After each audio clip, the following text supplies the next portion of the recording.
Capitalism teaches us that the more we pay for something, the more valuable that it is.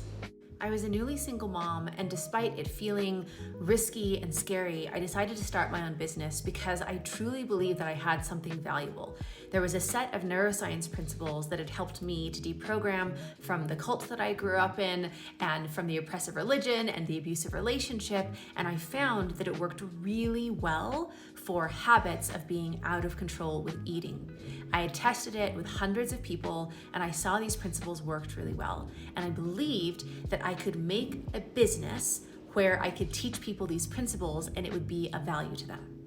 Welcome to part 9 of the series, where I'm sharing the real raw story of me committing the worst capitalist crime, which is becoming a self-made multimillionaire and then choosing to let it all fall apart.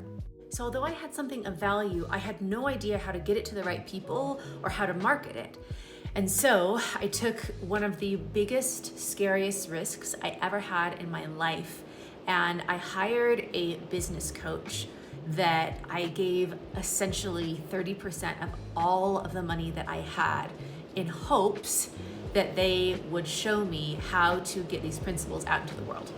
And I had totally tried on my own. Part of capitalism is you can do things on your own.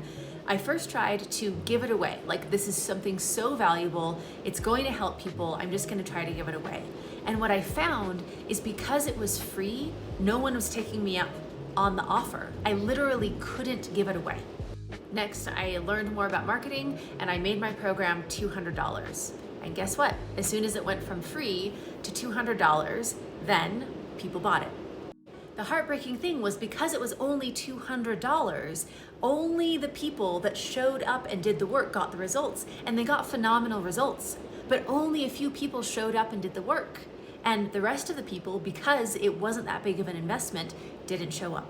So the promise of these business coaches was how to price my program in a way where people would see the value and show up and do the work.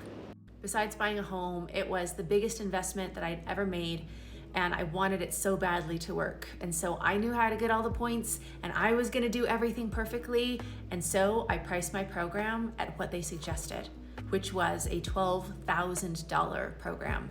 I would usually give it at a discount of $7,000, and something really incredible happened. Because clients were investing so much, they showed up and they did the work.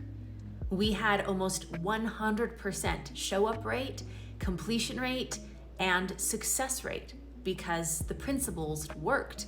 The problem was that before, it just wasn't priced at a level where people would show up. I felt an integrity because I was fixing a huge problem and that people were paying more for other things that didn't work.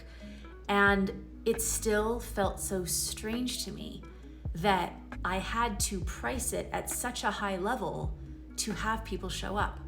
But I was doing the same thing. There's something about what we learn in capitalism that money means so much and we work so hard for money, and if we're willing to give a lot of money for something, then we get the worth out of it. And it really makes me wonder if capitalism has put us into this state where it's so hard to believe that anything is free or to accept a gift or to motivate ourselves if we're not heavily financially invested. And how do we build community if we're at this high price point of motivation and we don't get value out of things unless we pay a lot for them?